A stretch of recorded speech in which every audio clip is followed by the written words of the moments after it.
Good evening. Isn't it nice to have such a cheery guy like Tucker to come up and welcome you to worship? Makes things so happy. Thanks, Tucker. I am Craig Dodgen. Most of you know me as that crazy guy on the 4th of July who likes to shoot and blow things up, make the loudest noise in the county. I think we've been successful for the last few years. Those of you who haven't made it out for the party, we invite you to come next year. It's a great time. We always have a different mix, and just so enjoy having a family of God out at our home and meeting you all in that way. Came home from work this evening, and I got in the closet, and I put on a nice shirt and a tie. Tandy said I looked cute, and she's probably right, but what I looked like was a little boy that got in his dad's closet and was playing dress up, because nothing fits anymore.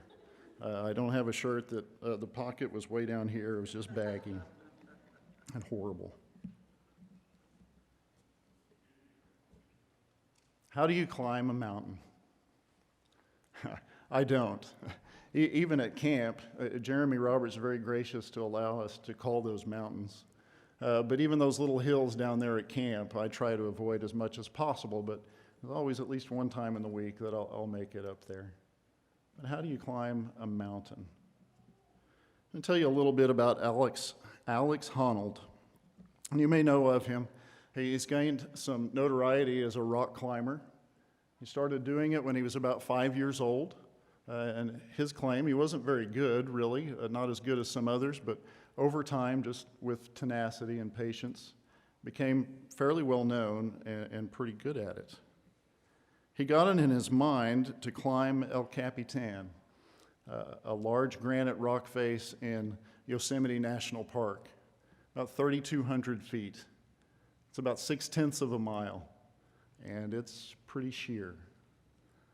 Not something that I would try. Sometimes I have difficulty climbing into bed at night, and that's only about this high.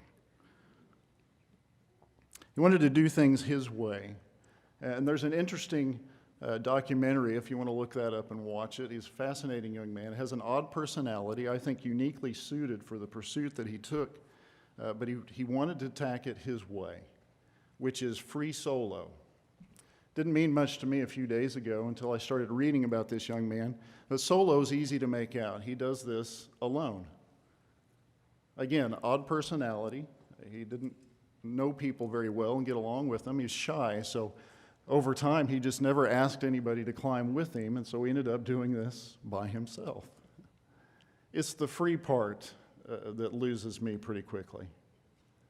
It means free from being encumbered with mundane things like safety harnesses and ropes and things that attach you to the rock. So imagine by yourself on the side of a mountain, hanging on by your fingertips and your toes.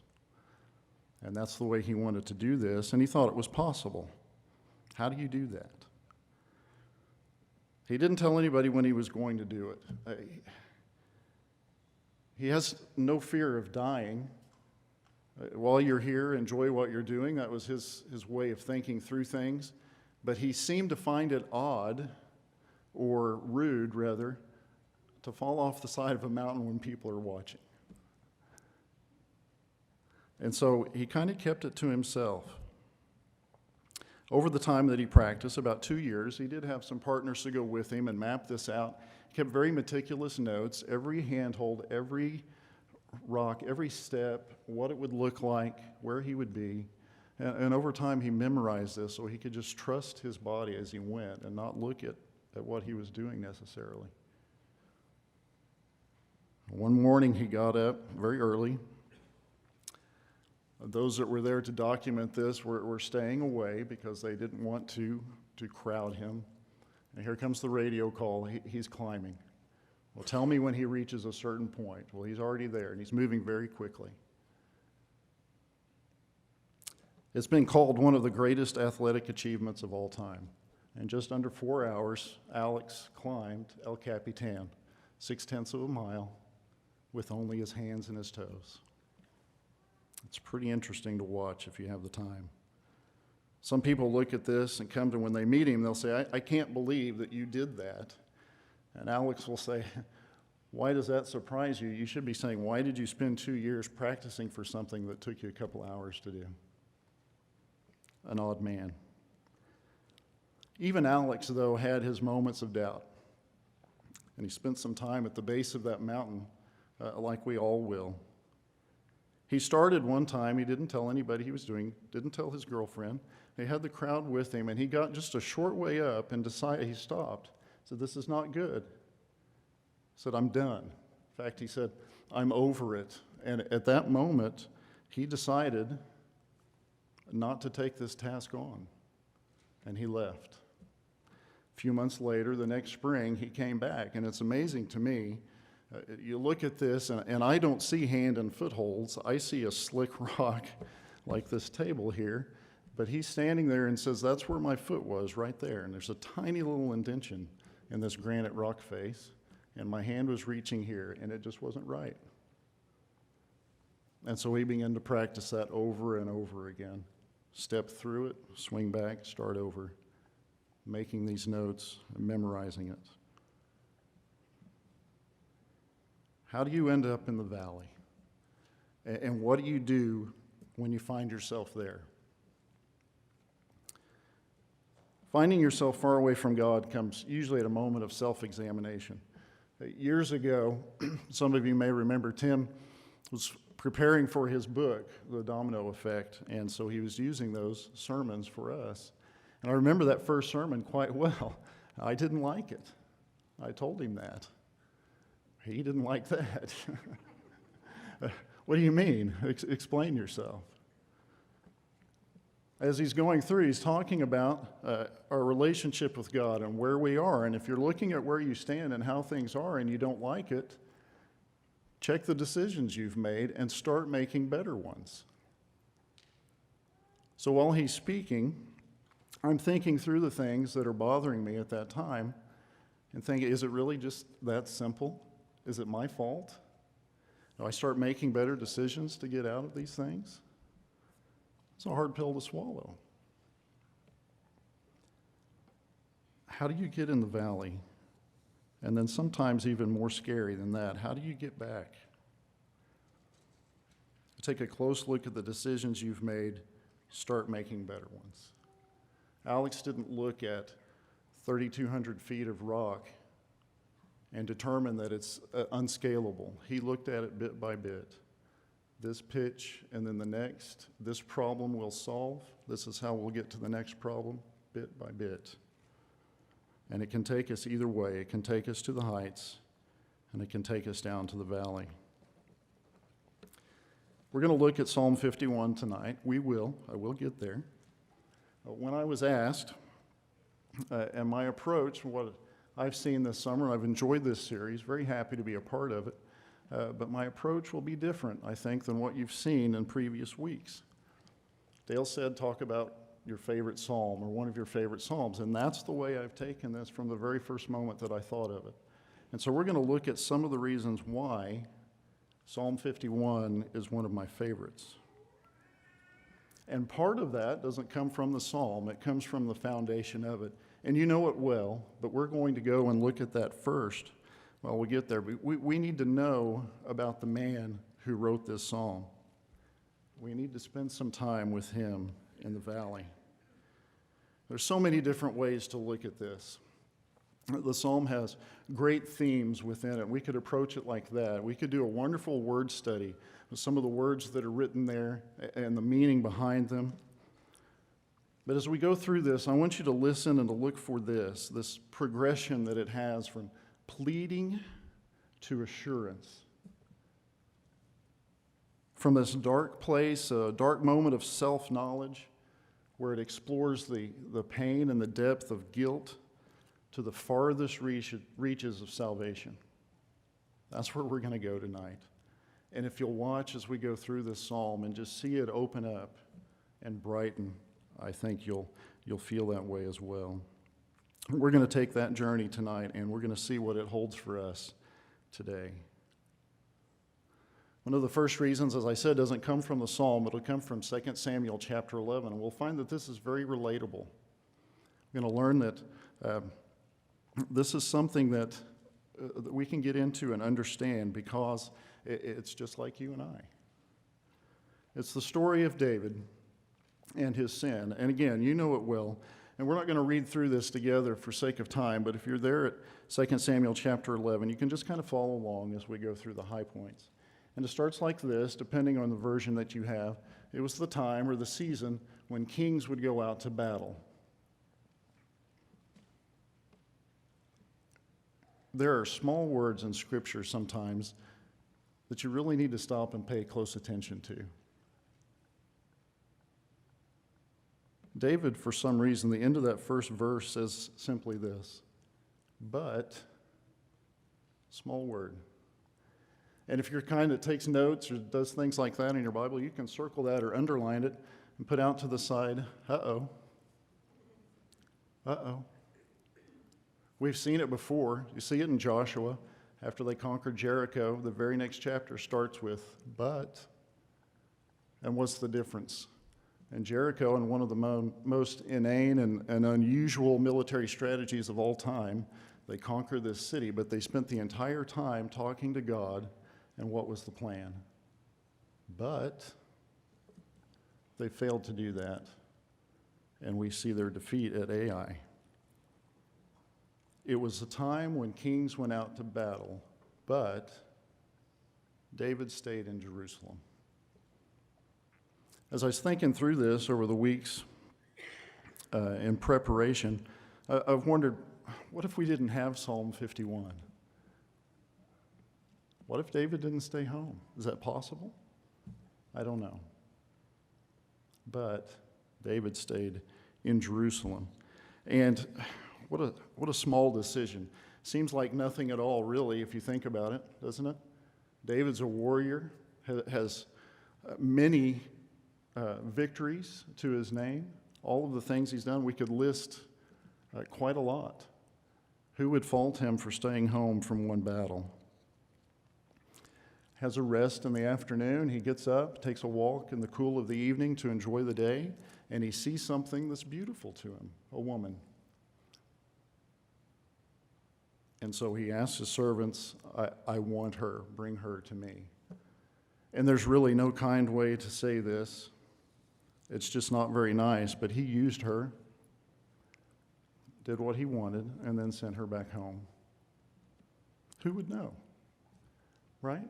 Two little decisions, seemingly innocuous, just going about life. But decisions have consequences, don't they? And she comes to him and says, I'm with child. So now what do? Well, we can bring her husband home. And of course, he's been away at war and he's doing these things. He'll come home, he'll want to spend time with his wife, and then we can just kind of make this go away. Turns out that Uriah the Hittite was more loyal to the battle and the people of Israel than the king was at that time. He wouldn't go home. Well, maybe if I get him drunk, I can convince him to stay another day and go down to his wife. And that's all it will take. And then we can just kind of gloss this over. But he wouldn't do that either. So what do we do now? There's a war going on. There's battles, and men get killed in battle. So we'll send him back to the front. And the word comes back, Uriah, your husband, has been killed in battle. To those that are on the outside and maybe not paying close attention or not in on the know, as they say, after her period of mourning, David brings Bathsheba into his own house as his wife. And it might look as a kindness because she's just lost her husband and these other things going on. But it's just David and another decision and another cover-up.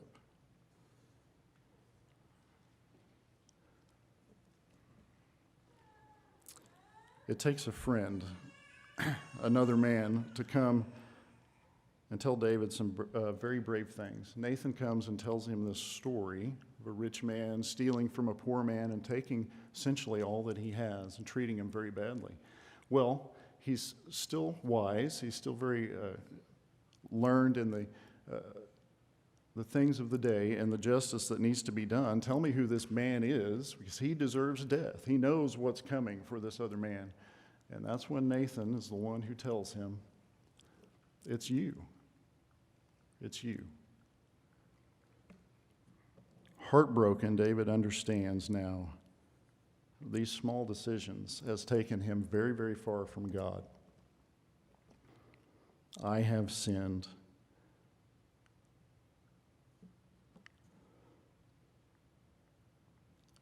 Bathsheba is now in his home as his wife. She bears him a son. And here again, at the end of chapter 11, we see that small word, but. Uh-oh. This thing that David had done was evil in the sight of God, and there would be consequences for that. This story about David, these problems that he has, it's not unique. We can relate to it. Not the exact same things that he did, but the progression of going through the way that he thought through his decisions. In the moment, perhaps you don't see what you're doing or the wide scope of things. Dale has talked over the weeks. He's described it as an erosion. Or we're walking with God, and most often we don't just make a hard turn and go this way and we're out, but it's just little by little and slowly, and then we find one time that we're so far away. And it takes very little detective work to figure out who moved. That's where David is right now. We've all made bad decisions that have led us away from God. David's life tells us a story of bad decisions and their outcomes. Every consequence required a new decision, and each decision, in this case, just took him further and further away. But let me say this. Isn't it wonderful to have Bible heroes, these titans of faith that we read about, that are so relatable, that God has presented to us over and over again as just ordinary guys who make mistakes? Moses lays it out for us right there by his own hand. These are my flaws. These are the reasons why I can't do what you want to do. These are the reasons why I don't want to do what you want to do. And yet God used him to do great things. Paul has penned for us a majority of the New Testament that we read, many of the letters. And yet we know Saul as the worst of the worst when it comes to God's people. And one of my personal favorites, Peter. There's been days when I have felt as fearlessly faithful as Peter and jumped out of the boat, raring to go, and then just as quickly looked down and realized this isn't possible. You can't walk on water, and start to fail. And we know all of these guys for the great things that they've done, but isn't it wonderful that we can relate to our heroes, our Bible heroes, so easily?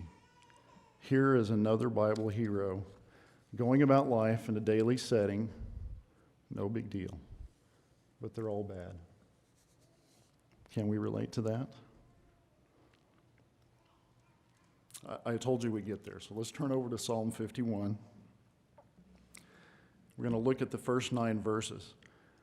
And as we read these together, if you pay close attention, you'll see the same progression here that we see in the story of David. He went from a man of confidence, and he goes down into this really dark place.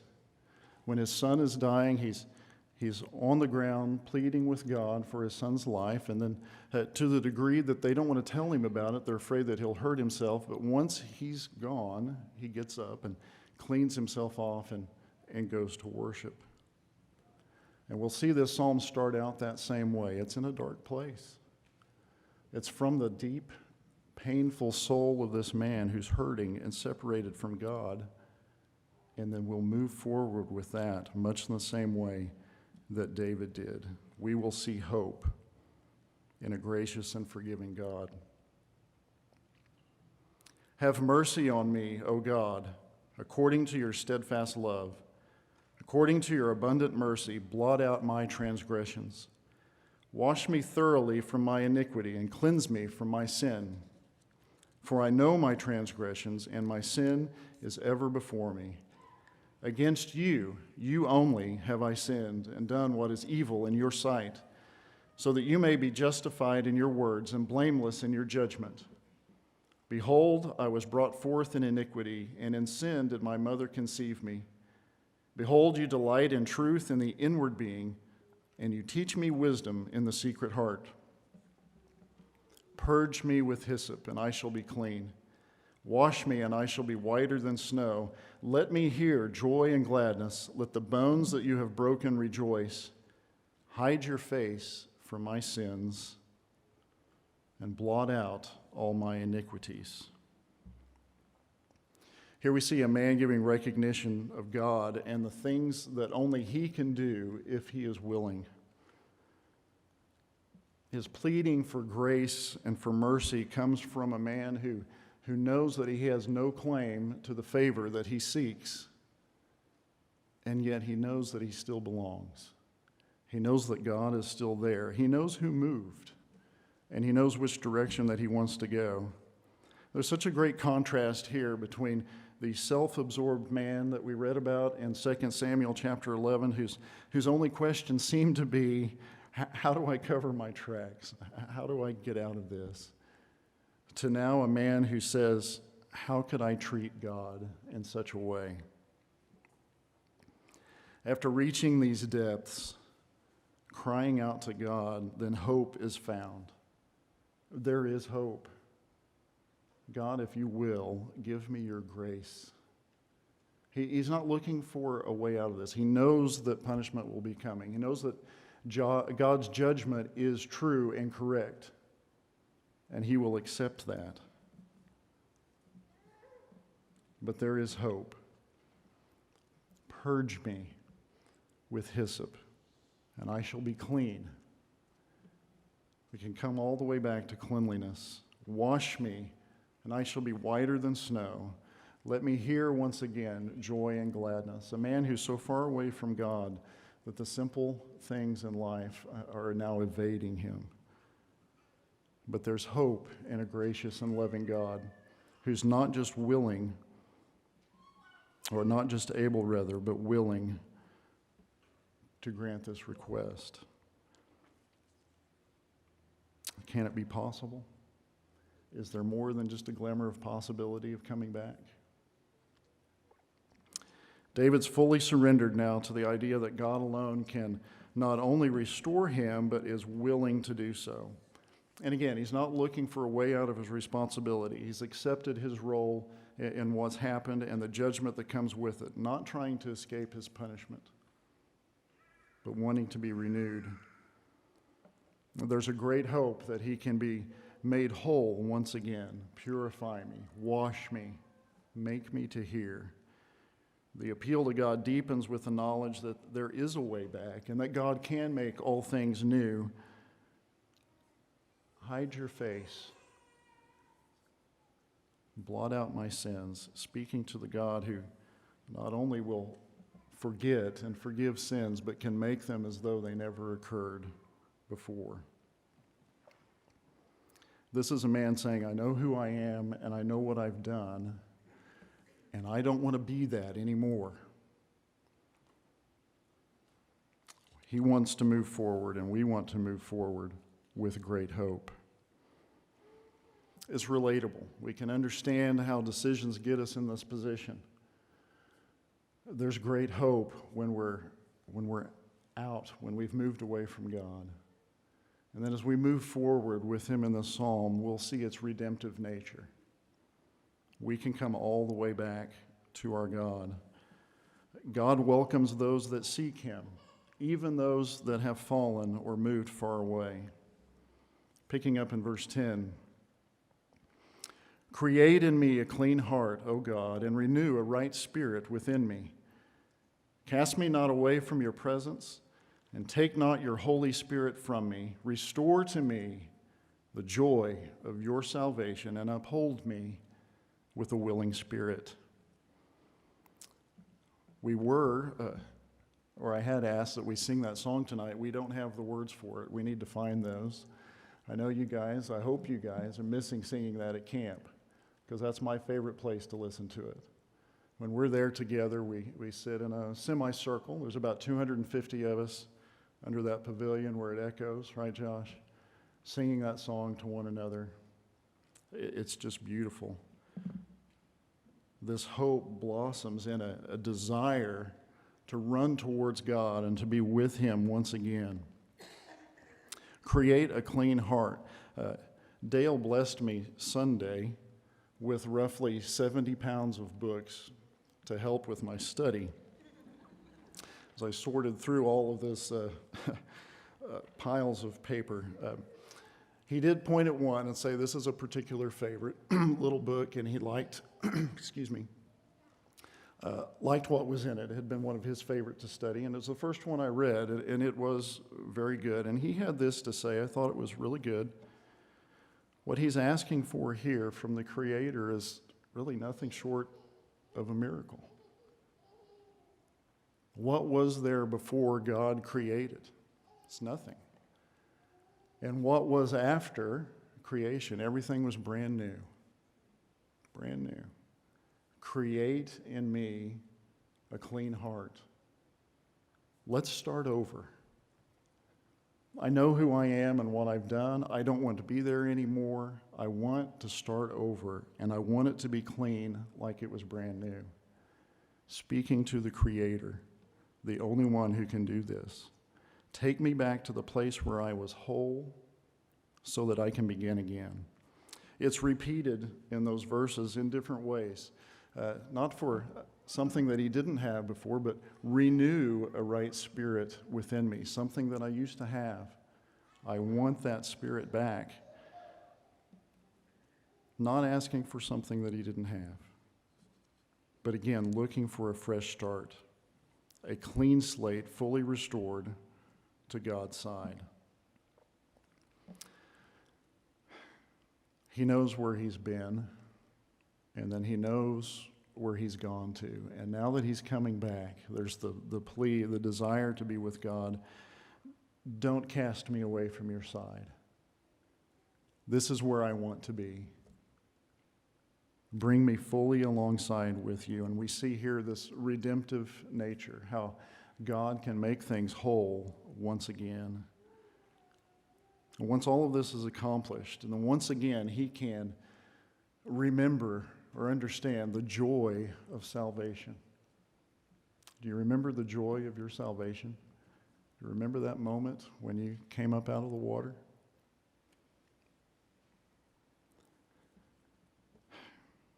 What a statement. Strong desire and passion to be with God, stated in such a beautiful way. Let me be with you. This is the pursuit of a relationship. Even with his sin and where he's been, he's not hiding from God, but pushing and moving forward. It's relatable. It gives us great hope, and we see the power of redemption, and it goes through all eternity. We see the eternal nature of this psalm. It's a simple formula, really. Those that walk close to God tell others, who then tell others, and here we go. And for me, and maybe it's different for you or some other who study the psalm, but for me, the pinnacle of this psalm comes right after the song that we sing. I think the song just stops short of greatness. Create a clean heart. Give me a new and right spirit. Show me once again the joy of salvation, and then, another small word, then I will teach transgressors your ways, and sinners will return to you. Isn't that beautiful? I will teach transgressors your ways, sinners will return to you. Deliver me from blood guiltiness, O God of my salvation, and my tongue will sing aloud of your righteousness. O Lord, open my lips, and my mouth will declare your praise, for you will not delight in sacrifice, or I would give it. You will not be pleased with the burnt offering. The sacrifices of God are a broken spirit, a broken and contrite heart, O God, you will not despise. Do good to Zion in your good pleasure. Build up the walls of Jerusalem. Then you will delight in right sacrifices and burnt offerings and whole burnt offerings. Then bulls will be offered on your altar. What follows the joy of salvation? What's the next logical step? Shout it from the rooftops. Once we have that relationship with God, we've experienced this joy of salvation, don't we want to tell somebody else about it? And isn't it a shame that sometimes over time that tends to fade away? I don't know if you remember Dale or Sheila, but it was years ago, about 40 years ago, I guess. They were living on the other side of the planet. And phone calls were difficult. We still had to, some of you guys aren't going to know what I'm talking about. You had to turn a little dial and wait multiple times to call somebody. And then when you're talking to somebody in Australia, you have to speak. And you have to wait for the words to get all the way around the earth. And wait for them to be heard. It's painful. There's such a big pause in this conversation because you end up talking over one another. And so what we do occasionally, 2 or 3 times, I don't know, we would get together as a family and record a little cassette tape just so they could hear our voices and we could talk to them. I don't remember whose house we were at, who all was there. We were kind of going around and discussing things, and I'm just dying to say something, and so I shout out, I was baptized last Sunday or last month or whenever it was. They couldn't hear me. We're sitting here in Oklahoma, and they're in Australia, but I wanted them to. Of course, Mom had already told Sheila. I couldn't wait to shout it, to let other people know. And I wanted to say it loud enough that they could hear me in Australia. Once that relationship is renewed, once that joy of salvation is experienced again, then the child of God can move forward and share his faith with others. As we read through that last bit, we see where he was, just how far away David was from God. He's at a point where he couldn't worship outside of God and his family. But once he gets to this point, deliver me from my blood guiltiness, my guilt from sin, and then my tongue can joyfully sing of your righteousness. There's not only a desire here to walk with God, but an appeal to God for the confidence to talk to others about it. And what kind of impact would that have on the people around you if that was your joy each and every day? Open my lips so that I can declare your praise. As you read through the conclusion of this psalm, we see the eternal consequences that it has. We can come back all the way until worship is once again restored. When the heart is clean, the joy of salvation felt and expressed in action of teaching others, God once again delights in righteous sacrifice. Once again, he is among his people in worship.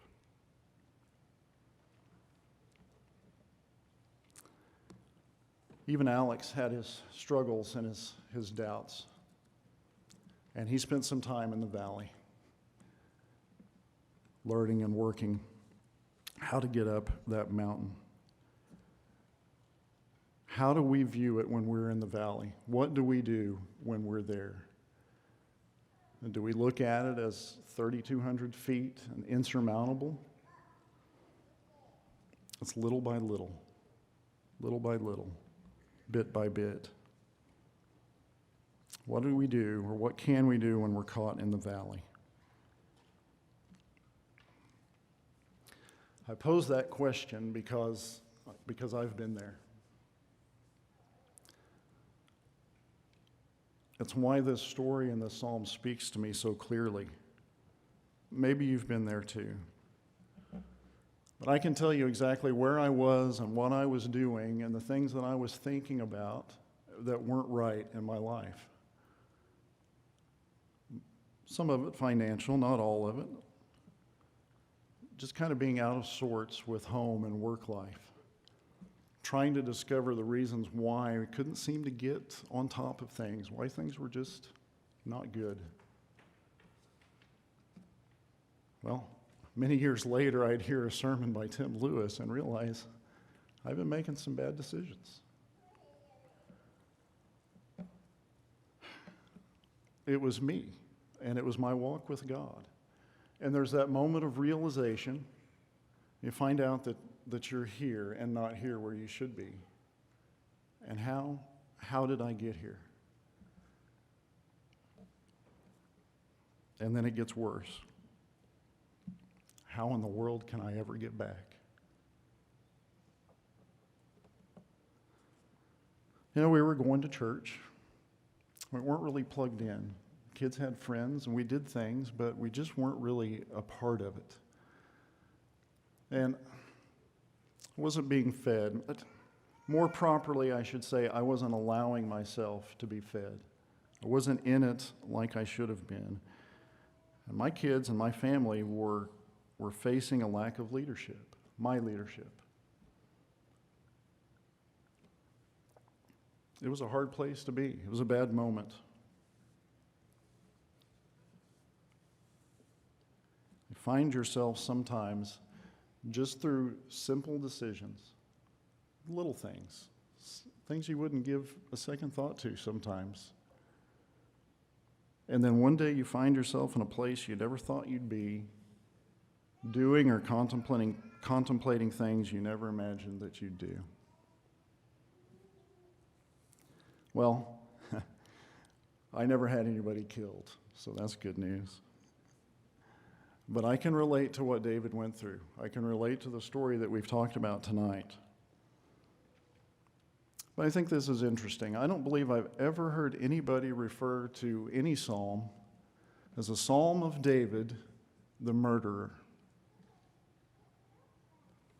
How do we know David? He's a man after God's own heart. Well, we don't have time tonight to explore all the reasons why that might be, but why would that be? I don't think that David ever thought to himself, I think I'll stay home from the battle today. And I think I might find a good-looking woman. And if I need to kill somebody to make that happen, it's no big deal. Little decisions, bit by bit, put him in a place he never thought that he would be, doing something he never thought that he would do or was capable of doing. David came all the way back from this very dark place. And I want you to know tonight, we can't be too far away ever from God that he can't bring us back and we can be fully restored. He came all the way back to a place where he not only impacted others by his life, but also teach them about God so that they can do the same for others. And the question I want to ask you tonight is, which part of David's life do you think had the greater and most longest lasting impact on the people around him?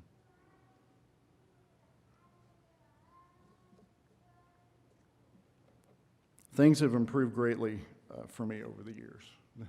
Decision-making skills changed.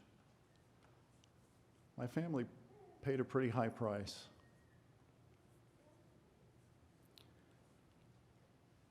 And there was a time of some difficulty, but little by little, decision by decision, moment by moment, things got better.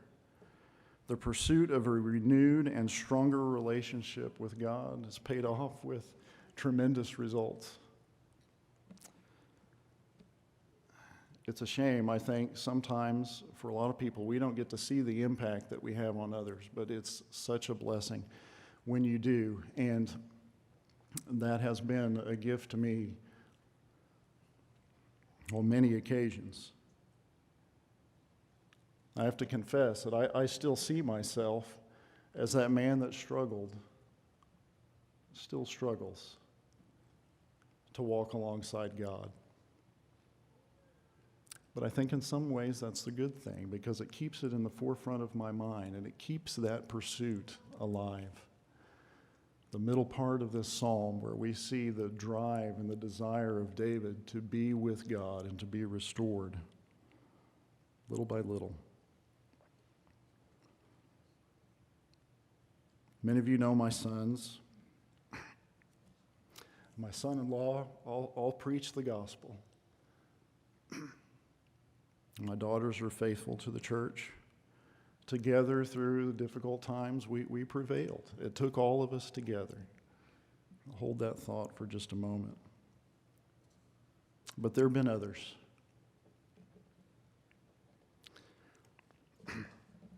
Last summer, our summer series was young guys that have been through our preacher training camp, something that I've been blessed to be a part of for many years. And Jeremy's not here tonight to defend himself, but he keeps asking me, do you want to come back? And I said, okay, I don't know, sure, you bet. But watching these guys grow, being with them, it's just a wonderful journey to see guys that scared to death to stand in front of a microphone, and then either that week or years later standing up and preaching. One of those was Josh. I don't know if you heard his sermon last summer. That's something to be proud of. In that, he mentioned me as someone he thinks of as his second dad. A few years ago, I learned that Trey Evans wanted to go to Bear Valley. And so I took him aside and I said, listen, I'm going to go up there for the lectureship, something that I'd gotten in the habit of doing since my son went up there. And maybe you'd like to go with me. I can introduce you to some people. You can see what the school's all about. I said, sure, I'd like to go. Road trip. So we're there, and I'm introducing him to this instructor and this student and so on and so forth. And this is my friend Trey, considering coming up here to school. Not much time passed at all. And Trey leaned over and said, you don't have to tell them that I'm your friend. You can introduce me as your son. Well, that's no good because now I can't speak. There's still work to do. It's just another example. But which part of my life will have the greater impact?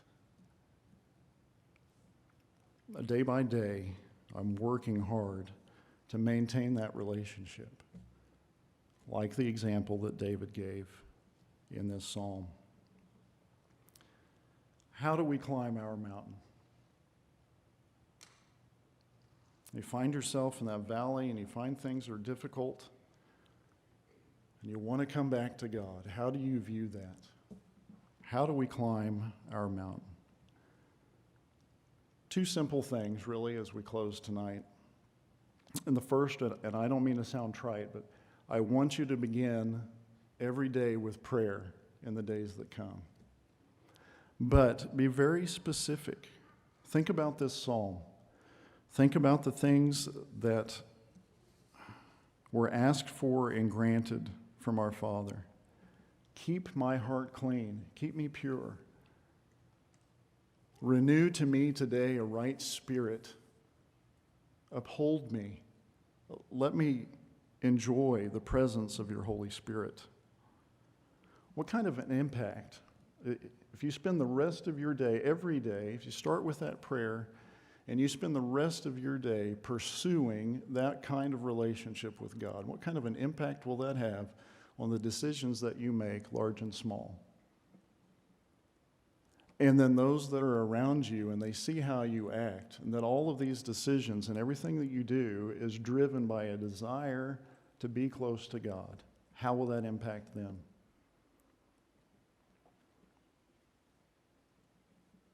Begin your day with prayer.